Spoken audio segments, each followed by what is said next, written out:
All right, so guys, we're officially on our way home. Unfortunately, we got a lot of country to cover to get back there.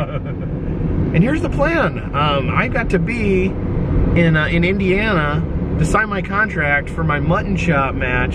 John's kind enough to drive me up there, or maybe he'll make me drive by then. I still haven't drove. I can't tell this trip at all. Because John loves driving. I enjoy it. He's a driving fool.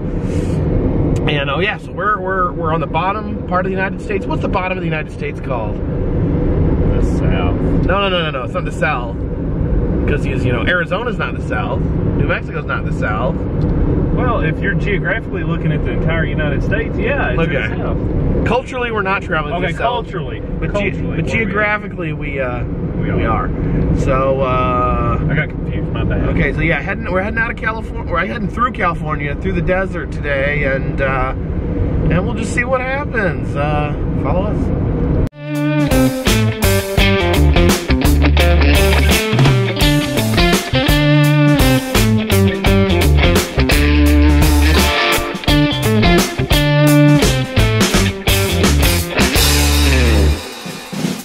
Alright, we stopped out for a little lunch at Tio's Tacos, but this is not just any taco restaurant.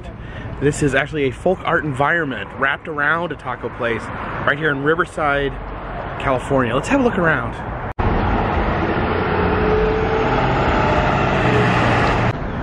Look at that wonderful man made of cans up there. See, all these sculptures are made out of recycled materials. You can tell they're like can lids, and then we have like shingles. And then these monsters here are just full of different types of cans. These big skeletons. This guy here is made of oyster shells. It's all different kinds of figures. We got a knight on a horse right there. You can see this man riding. I like how he's riding a tiny little horse. Oh, that's funny. And then he's battling this tiki man. They're having a machete duel. This guy with his big headdress. And if you look closely at the headdress, you see all sorts of interesting things. There's tubes of toothpaste. There's calculators. Looks like this guy's maybe fixing that light pole right there. This massive Native American sculpture, almost as tall as that building. A pretty lady is what this one's called. Oh, I really like this guy. He is creepy, but I like how he has cameras for hands. I wish I had camera hands. Look at this big old sugar skull here. Here's a Christmas tree made of beer. Does anyone else have beer centric Christmases? Little brown cow there. This little truck's got lips and eyelashes. Let's see who's riding in the back. Oh, it's a big skeleton biker. You know, I'm gonna sit in the clown chair. It'll be a fun time, I promise. Yeah, I can't get over just how amazing these towering figures are right here.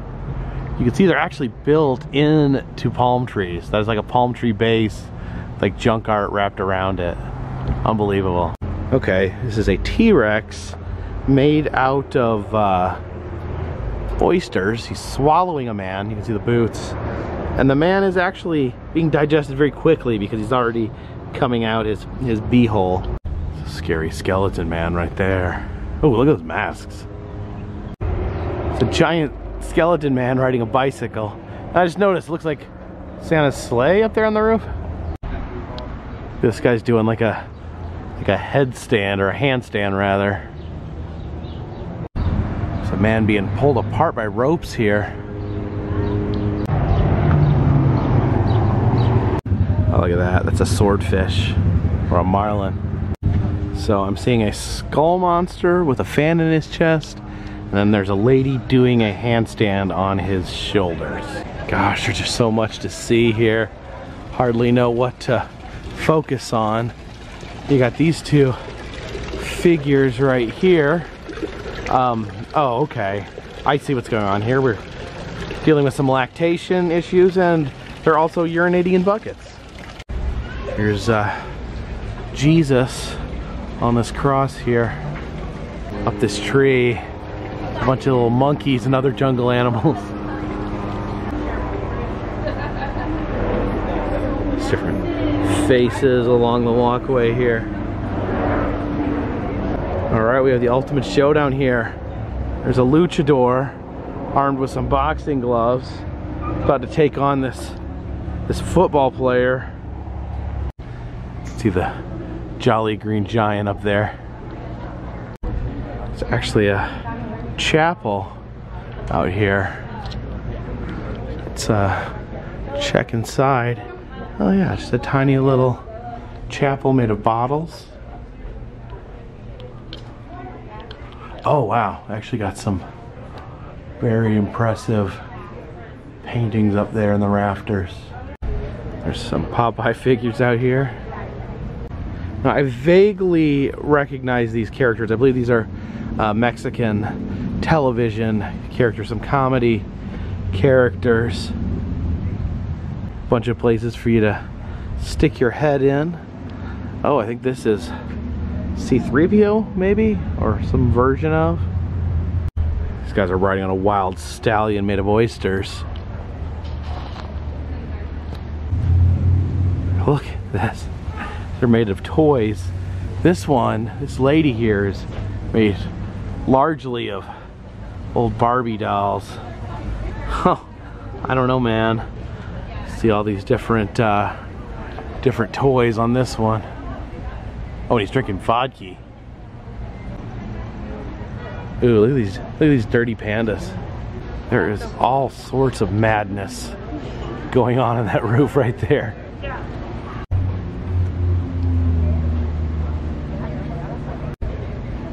It's like almost like a teepee-like structure. This is a bottle teepee, I guess.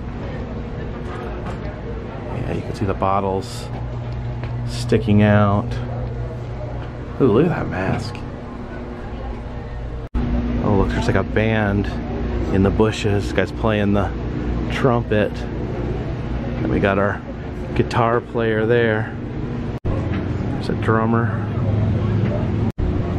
And this guy's playing the cymbals.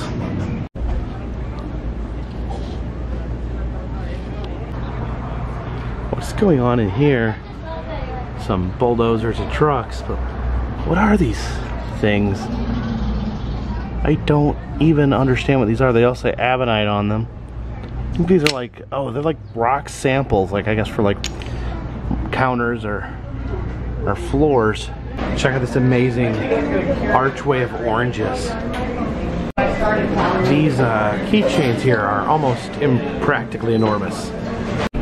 Check out this salsa bar here. Not only do they have salsa, the carrots, cucumbers, and radishes. Ooh, look at this. My food showed up.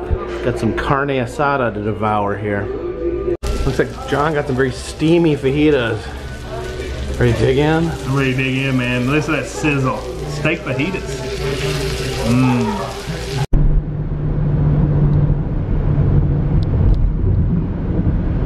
Hey guys, I have to admit, we tapped out a little early today. Went and got a hotel by 5 because sometimes it's hard traveling. Being in a car a long time makes you tired. Trying to fit all these things in. Because we've been filming all this time. We've got quite a few videos that we filmed. You know, these last days that we're vlogging, kind of showing the smaller things, the in between, while we're making different larger videos. And gosh, had quite a freaking hassle. Honestly, a hassle happened here. I booked on Priceline like I always do, and I always talk about how much I love Priceline. Well, that didn't go very well today. I booked a room on Priceline, and for whatever reason, I think I was pricing out rooms for a different day or something. But I went, did the booking process, hit book, and it popped up, and it was the wrong date. We wanted a hotel in this town for tonight. It would put it like 2 days, the next 2 days. So I immediately, like within seconds, called Priceline. I'm, listen, I made this mistake. Can we fix it? They're like, well, we'll call the hotel and we'll fix it. they call the hotel, then they call me back, and they're like, the hotel's refusing to fix it. You will be charged the $80.